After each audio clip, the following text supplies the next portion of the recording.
नमस्कार मित्रांनो, बऱ्याच दिवसानंतर आता आपण भेटत आहोत.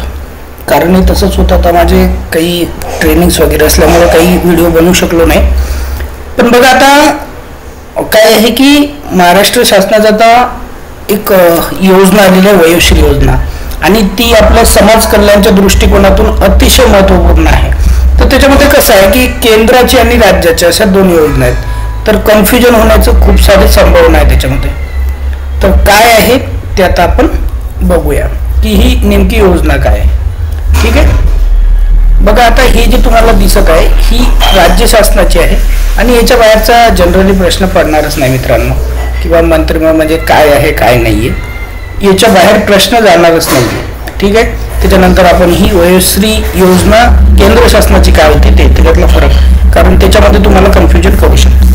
आणि हे ॲथोराइज टेलिग्राम चॅनलवरचं आहे, महाराष्ट्र शासनाच्या मुख्यमंत्र्यांनी टाकलेला, त्याच्यामुळे हे एकदम ॲथोराइज आहे. तर बघा आता मंत्रिमंडळाचा निर्णय काय आहे आणि त्याच्यामध्ये काय झालेलं आहे. तर ज्येष्ठ नागरिकांसाठी मुख्यमंत्री वयोश्री योजना वर्षाला 3,000 रुपये ते नागरिकांना देणार आहे. आता हे 3,000 रुपये नेमके कोणाला भेटणार आहे, त्याच्यात काय आहे तिकडे की दारिद्र्यरेषेखालील. पण आता महाराष्ट्र शासनाचा दारिद्र्यरेषेखालील आहे का, आपण याच्या अगोदर काय करू, आपण GR बघूया की GR मध्ये काय दिलेलं आहे.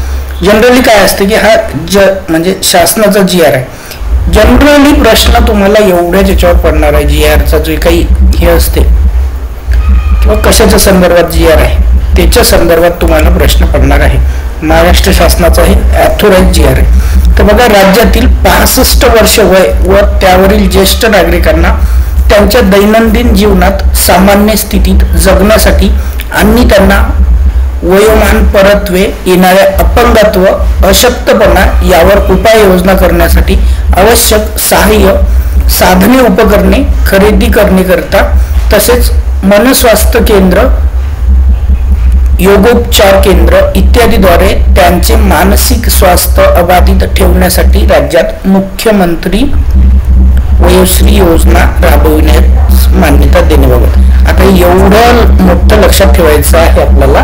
पण याच्यात बघा कीवर्ड, याच्यात तुम्हाला काय काय यायचं येते हे महत्वाचं आहे. 65 वर्ष वयोमर्यादा काय राहील, 65 वर्ष. वरील ज्येष्ठ नागरिकांना त्यांच्या दैनंदिन जीवनात, हे बघा हा दुसरा कीवर्ड आहे, दैनंदिन जीवनात सामान्य स्थितीत जगण्यासाठी. कशासाठी सामान्य स्थिती, त्यांना काय कशासाठी ते पैसे देणार आहेत, तर अपंगत्व, अशक्तपणा यावर उपाययोजना करण्यासाठी आवश्यक साधने आणि उपकरणे खरेदी करण्यासाठी ते पैसे मिळणार आहेत. ठीक आहे, पहिला आहे तुम्हाला वय विचारू शकते, 65 वर्ष आहे. दुसरा आहे कशासाठी ते पैसे देतात, तर अपंग आणि अशक्तपणा यावर त्यांना जे काही साधनं लागतात ते साधनं आणि उपकरणं खरेदी करण्यासाठी, तसेच मनस्वास्थ्य केंद्र व योगोपचार केंद्र इत्यादीद्वारे मानसिक स्वास्थ्य अबाधित ठेवण्यासाठी. ही 2-3 लाईन देऊन ते वरीलपैकी कुठली लाईन म्हणजे ब बरोबर, ब क बरोबर.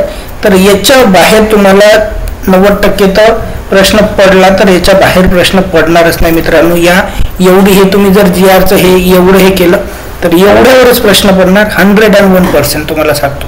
एक तर वय विचारणार किंवा हे कशासाठी देतात ते विचारणार. तर हां, किती रुपये आहे ते याच्यात नाही आहे, पण ती किती रुपये मिळणार ते एक विचारू शकतात. तर बघा, कधीचा GR आहे हा, 6 फेब्रुवारी 2024चा. कोणत्या विभागाकडून काढण्यात आलेला आहे, सामाजिक न्याय व विशेष सहाय्यता विभाग. सन 2011च्या जनगणनेनुसार महाराष्ट्राची एकूण लोकसंख्या, आता ते काय आपल्याला हे करायचं नाही, 65 वर्षावरील त्यातील अंदाजित 10 ते 12% ज्येष्ठ नागरिक असतील म्हणते. बरं, मोठ्या प्रमाणात नागरिकांना कोणत्या ना कोणत्या अपंगत्वाचा सामना करावा लागतो, बिलकुल ज्यांचं वय होते त्यांना. सदर बाब विचारात घेऊन केंद्र शासनाने दारिद्र्यरेषेखालील संबंधित दिव्यांग, दुर्बलग्रस्त ज्येष्ठ नागरिकांसाठी शारीरिक क्षमतेनुसार सहाय्य साधने, उपकरणे पुरवण्यासाठी वयोश्री योजना सुरू केली आहे. कोणासाठी आहे ही योजना हे खूप महत्वाचं आहे. हा, सदर बाब विचारात घेऊन कोणासाठी, शासनाने दारिद्र्यरेषेखालील संबंधित दिव्यांग, दुर्बलग्रस्त घटकांसाठी ही योजना सुरू केली आहे. हा कीवर्ड लक्षात ठेवा, दारिद्र्यरेषेखालील. कशासाठी, तर सहाय्य खरेदी आणि उपकरण याच्यासाठी ती वयोश्री योजना सुरू केली आहे. त्यानुसार अशा ज्येष्ठ नागरिकांना सक्रिय जीवनात आणण्यासाठी आणि गतिशीलता, संप्रेषण आणि मोकळेपणाने जीवन जगता यावे यासाठी उपकरणे प्रदान करून, तसेच मनस्वास्थ्य केंद्र हेच टाकू शकतात त्याच्यामध्ये, कारण हे असे शब्द असतात ना ते टाकू शकतात.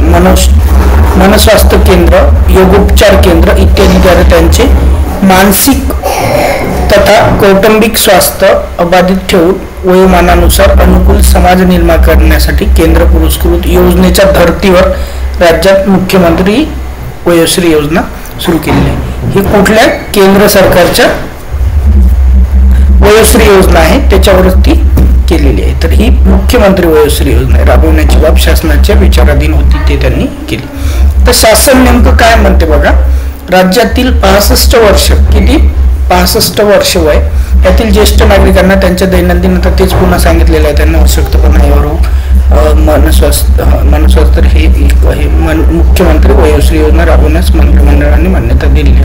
तर योजनेचे नाव काय आहे तर मुख्यमंत्री वयोश्री योजना.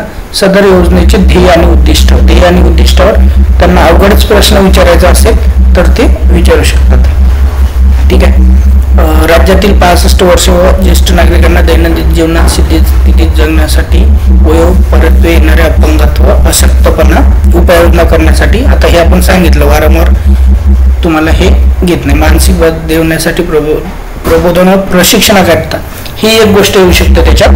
त्यांचे मानसिक स्वास्थ्य अबाधित ठेवण्यासाठी, तसेच प्रबोधन आणि प्रशिक्षण हे कीवर्ड लक्षात ठेवा. प्रबोधन आणि प्रशिक्षणाकरता एक वेळ एक रकमी किती 3000 रुपये सुद्धा त्यांना मिळणार. पात्र लाभार्थ्यांना बँकेच्या वैयक्तिक खात्यात संलग्न बचत खात्यामध्ये त्यांना डीबीटी द्वारे मिळणार आहेत. किती मिळणार आहेत 3000 रुपये. महिना मिळणार आहे की एक रकमी मिळणार आहे तर एक रकमी फक्त एक वर्षातून ते मिळणार आहे. आता योजनेचं स्वरूप कसं राहणार आहे तर योजनेचं स्वरूप, सदर योजनेअंतर्गत पात्र वृद्ध लाभार्थ्यांना त्यांच्या शारीरिक असमर्थता प्लस दुर्बलतेनुसार सहाय्यभूत साधने उपकरणे खरेदी करता ते मिळणार आहे. काय काय खरेदी करू शकतात ते, चष्मा, श्रवण यंत्र, ट्रायपॉड, स्टिक वेअर, त्याच्यानंतर वॉकर, कमोड खुर्ची, निब्रेस, लंबर बेट आणि सर्वायकर कॉलर इत्यादी त्याच्यामध्ये ते खरेदी करू शकतात. हे आणि याच्यामध्ये आणखीन एक आहे, त्यांना ते खरेदी केल्याच्या नंतर त्याची पावती सुद्धा तिथं अपलोड करायची आहे. त्यांनी जर नाही, आता ते आपण बघूयाच काय आहे ते. तसेच केंद्र शासनाच्या कार्मिक विभागाद्वारे नोंदणीकृत करण्यात आलेल्या, तसेच राज्य शासनाद्वारे नोंदणी करण्यात आलेल्या योगोपचार केंद्र, फक्त हे राज्य शासनाद्वारे नोंदणी करण्यात आलेल्या योगोपचार केंद्र, मनस्वास्थ्य केंद्र आणि मनशक्ती केंद्र, प्रशिक्षण केंद्र यामध्ये सहभागी होता येईल. त्याच्यामध्ये असं टाकतात की कुठल्याही म्हणजे त्याच्यात त्यांना अवघड प्रश्न टाकायचा झाला तर कुठल्याही योगोपचार केंद्रामध्ये प्रशिक्षण घेण्याकरता ही रक्कम वापरू शकतो तर नाही, कुठलेही नाही आहे. राज्य शासनाद्वारे नोंदणीकृत करण्यात आलेल्याच याच्यामध्ये ते करावं लागणार आहे त्यांना. त्याच्यानंतर निधी वितरण, अर्थसहाय्य. आता हे निधी वितरण कसं होणार आहे तर राज्य शासनातर्फे 100% अर्थसहाय्य उपलब्ध करून देण्यात येणार आहे. लाभ थेट डीबीटीद्वारे त्यांना मिळणार आहे 3000 रुपये. या मर्यादित निधी वितरित करण्यात येईल. शिबिराचे आयोजन करणे, सार्वजनिक आरोग्य विभागांतर्गत प्राथमिक आरोग्य केंद्र, उपकेंद्र, उपजिल्हा रुग्णालय यांच्या मार्फत आरोग्य यंत्रणेचे जाळे राज्याच्या कानाकोपऱ्यात पसरलेले आहे. सर बरं, ठीक आहे. तेही आपल्या काही कामात माझ्या जबाबदारी अभियानांतर्गत ज्येष्ठ नागरिकांच्या सर्वेक्षण व स्क्रीनिंग घरघरी जाऊन करण्यात येते. तेही ठीक आहे, याच्यावर प्रश्न पडणार नाही. आपण नेक्स्ट बघूया. लाभार्थ्याची तपासणी, उपहार, कल्याण खर्च नोंदणी, दस्तावेज थेट डीबीटीद्वारे, तसेच लाभार्थ्यास प्रमाणपत्र वाटप करण्याकरता प्रति लाभार्थी. बरं, हे ठीक आहे. योजनेची अंमलबजावणी, ही योजनेची अंमलबजावणी ज्येष्ठ नागरिकांना आवश्यक सहाय्य, विशेष आर्थिक सहाय्य, अनुदान, थेट लाभ याच्यातून कोणत्या विभागात थ्रू होणार आहे तर सामाजिक न्याय विशेष सहाय्य विभाग, मंत्रालय, आयुक्त समाज कल्याण हे याच्याकडून. तर हे डिपार्टमेंट आता जनरली लक्षात राहते आपल्या. राज्य नोडल एजन्सी यंत्रणा कोणती आहे काही मला वाटत नाही आता याच्यावर प्रश्न वगैरे परत पण घेऊ शकता तुम्ही. महानगरपालिका त्याचे हे अध्यक्ष वगैरे कोण राहणार आहे त्याच्यावर काही प्रश्न पडणार नाही. त्यानंतर जिल्हा स्तर काय आहे, त्याच्यानंतर लाभार्थ्यांच्या पात्रतेचे निकष काय असते, तर निकषावर प्रश्न पडू शकते. तर बघा, खूप वेळेस सांगितलेलं आहे आपण की सदर योजनेचा लाभार्थी व्यक्ती राज्यातील ज्येष्ठ नागरिक म्हणजे महाराष्ट्राचा रहिवासी असावा.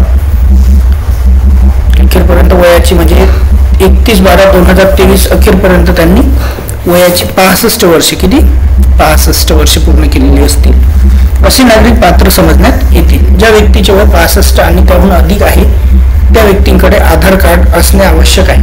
बघा, आधार कार्ड असणे आवश्यक आहे, अनिवार्य नाही आहे. आवश्यक आणि अनिवार्य म्हणजे फरक आहे.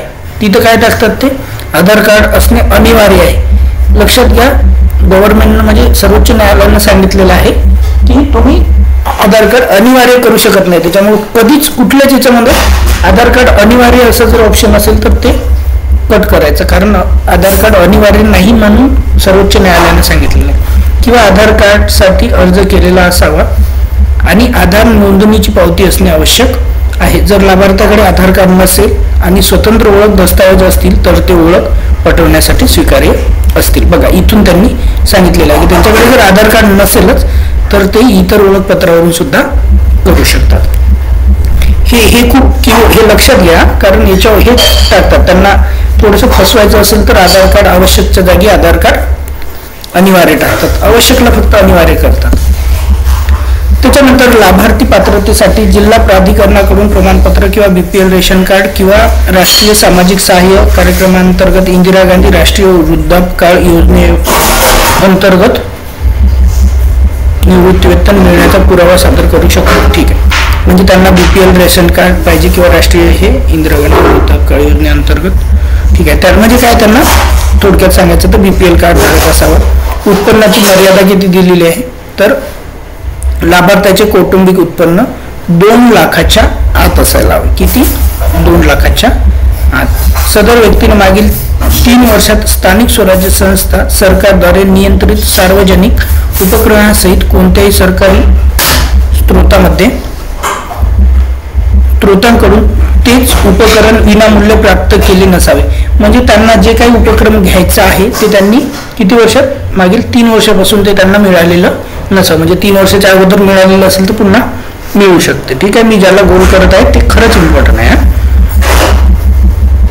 याबाबत लाभार्थ्यांना त्यांना स्वयं घोषणापत्र सुद्धा द्यायचं आहे. पात्र, दोषापूर्ण, अकार्यक्षम उपकरणे इत्यादींच्या बदलीबाबत अपवाद म्हणून परवानगी दिली जाऊ शकते. म्हणजे त्यांनी काही कानाची मशीन वगैरे घेतली, खराब वगैरे असेल तर ती बदली किंवा नवीन दिल्या जाऊ शकते. पण त्यांना 3 वर्ष झालेले असतील तरीही चालतील. म्हणजे मागच्या वर्षी घेतलं पण यावर्षी ते खराब झालेलं आहे तर तसं त्यांना शपथपत्रामध्ये देऊन ते उपकरण हे करून नंतर मग तसं बदलून त्यांना मिळू शकते. हे अपवादात्मक परिस्थितीमध्ये येते.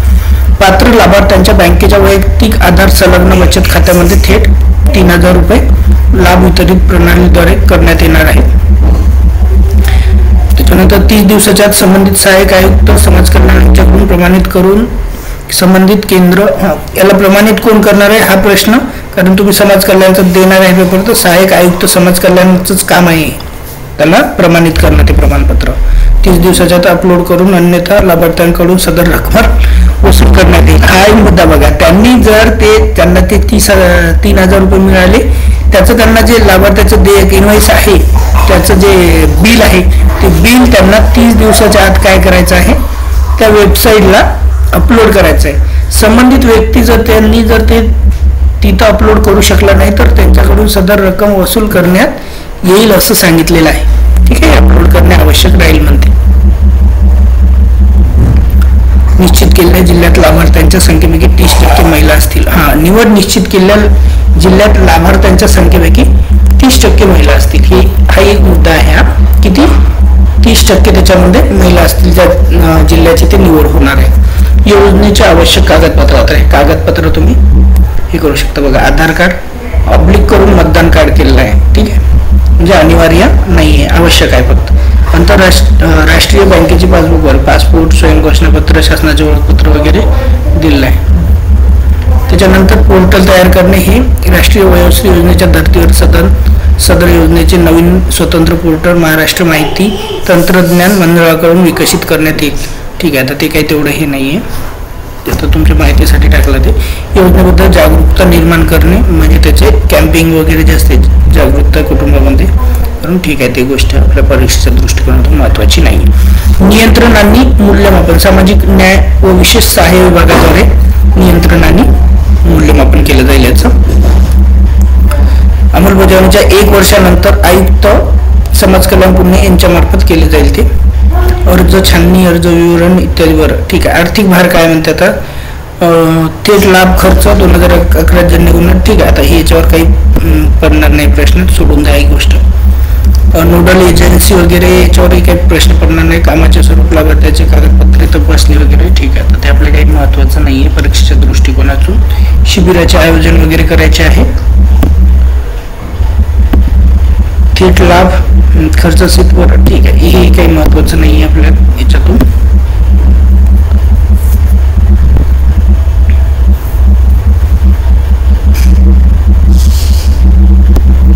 आता बघा काय असते की काही योजना तयार करत असताना आपल्याला मार्गदर्शन तत्वाचा हे करायला लागते.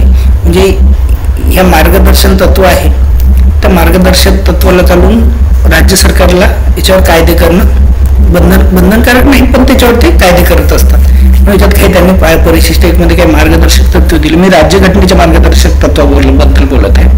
तसंच याच्यामध्ये सुद्धा त्यांनी काही मार्गदर्शक तत्व दिले. प्रश्न याच्यावर पडणार नाही, पण आता आपण हे बघून घेऊ काय आहे ते. सहाय्य प्रदान करण्यासाठी मार्गदर्शक तत्व हे त्या स्पेशली डिपार्टमेंटसाठी असतील. काय असतात ते, नोंदणीकृत लाभार्थ्यांचे कागदपत्र तपासणी, आधार कार्ड, बँक लिंकेज वगैरे डाटा वगैरे आहे का, ई टोकन करण्यात येईल ऑफलाईन. ओके. PUC न्याय, बरं, हे बँक खाते वगैरे म्हणजे गाईडलाईन आहे डिपार्टमेंटसाठी. तर या गाईडलाईनचा आता आपल्याला काही हे नाही आहे, पण आपल्याला कळाली एकंदरीत योजना काय आहे ते. असं समजतो की तुम्हाला हे कळालेली असेल. पुन्हा एकदा फास्ट थोडंसं रिव्हिजन घेऊया. काय आहे योजना. राज्यातील 65 वर्ष ज्यांचं आहे त्या लोकांसाठी योजना आहे. अशा लोकांना योजना आहे की जे अपंग आहेत किंवा अशक्तपणा येत आहे. ठीक आहे, अशाच लोकांसाठी आहे ज्यांचं वय 65 झाले, त्यांना कुठल्या ना कुठल्या प्रकारचं अपंगत्व येईलच. पण हे अपंगत्व आल्याच्या नंतर त्यांना ती जे पैसे आहेत ते कुठल्या ना कुठल्या साधन सामग्रीवर किंवा उपकरणावर खर्च करायचे आहे. कारण त्यांनी जर ती खर्च केलेली रक्कम त्यांना दाखवायची आहे, अपलोड करायची आहे 30 दिवसाच्या आत, ते जर त्यांनी उपकरण घेतलं नाही तर त्यांना ती पैसे शासनाला परत करायचे आहेत. गव्हर्नमेंटच्या वयोश्री योजनेच्या धर्तीवर, सेंट्रल गव्हर्नमेंटच्या वयोश्रीच्या धर्तीवर महाराष्ट्र शासनाने मुख्यमंत्री वयोश्री योजना राबवलेली आहे. ठीक आहे. हे कोणत्या डिपार्टमेंट कडून, सामाजिक न्याय, दिनांक 6 फेब्रुवारी 2024 ला. त्याचं आपण हे बघितलं कधी हे झालेले आहे ते. 65 वर्ष, तारीख बघितली विचारात घेऊन केंद्र शासन. दारिद्र्यरेषेखालील लोकांसाठी आहे ही योजना, महत्वाचा मुद्दा आहे. त्याच्यामध्ये स्वास्थ्य केंद्र, योगोपचार केंद्र याद्वारे मानसिक तथ्य, कौटुंबिक स्वास्थ्य अबाधित ठेवण्यासाठी या योजनेचा अनुकूलाचा म्हणून हे केलेले आहे. ठीक आहे. पण हे काय आहे की जे महाराष्ट्र शासनाला नोंदणीकृत आहे, योगोपचार केंद्र, मनस्वास्थ्य केंद्र, त्याच्यासाठी हे पैसे यूज करू शकतात. ही एक बाब महत्वाची आहे. ठीक आहे. आता मला वाटते की आपण बरंच याच्यामध्ये पाहिलेलं आहे. याच्या व्यतिरिक्त प्रश्न पडेल असं मला वाटत नाही. तर आपण पूर्ण GRच पाहिला आहे एकंदरीत. तर या GRच्या व्यतिरिक्त प्रश्न पडणारच नाही. हे याच्यात शॉर्टमध्ये त्यांनी दिलं होतं. ठीक आहे. याचा फोटो काढून किंवा स्क्रीनशॉट काढून घेतला तरी, किंवा तुम्हाला ते माहीतच असेल, तर हे तुम्हाला सगळं मिळणार आहे. ज्येष्ठ नागरिकांचे वयोमान, अपंगत्व, अशक्तपणा निराकरणासाठी आवश्यक उपकरण खरेदीसाठी योजना आहे. मानसिक स्वास्थ्य संतुलन ठेवण्यासाठी मनस्वास्थ्य केंद्र, योगोपचार केंद्राद्वारे प्रबोधन, प्रशिक्षण यांचाही याच्यामध्ये समावेश आहे. 3000 रुपये थेट खात्यात. वार्षिक हे केंद्र म्हणजे शासनाचा पूर्ण एकूण खर्च आहे. 2 लाख मर्यादित वार्षिक उत्पन्न, म्हणजे याची उत्पन्नाची मर्यादा आहे 2 लाख आणि वय आहे 65. एवढं जरी पाठ केलं ना मित्रांनो, तर याच्या बाहेर प्रश्न जाणारच नाही. एक दारिद्र्यरेषेचं कार्ड वगैरे त्याच्यात आवश्यक आहे, त्या गोष्टी जर टाकल्या त्यांनी तर. ठीक आहे. आता आपण ही बघितलेलंच आहे. BPL धारकांना हे त्याची हे केंद्र शासनाने पहिले तिकडं चालू केली होती 2017ला. वयासंबंधित अशक्तपणा किंवा अपंगत्व ज्येष्ठ नागरिकांना शारीरिक सहाय्य आणि सहाय्यक जीवन उपकरणे प्रदान करण्याच्या उद्देशानं. तर ती त्या धर्तीवर राष्ट्रीय वयोश्री योजना 2023 लॉन्च करण्यात आली होती. ती वयोश्री योजना म्हणजे सेंट्रल गव्हर्नमेंटची सुद्धा आहे, तर त्या संदर्भात सांगितलेलं आहे. योजनेसाठी पात्रता आपण आता पाहिलेली आहे.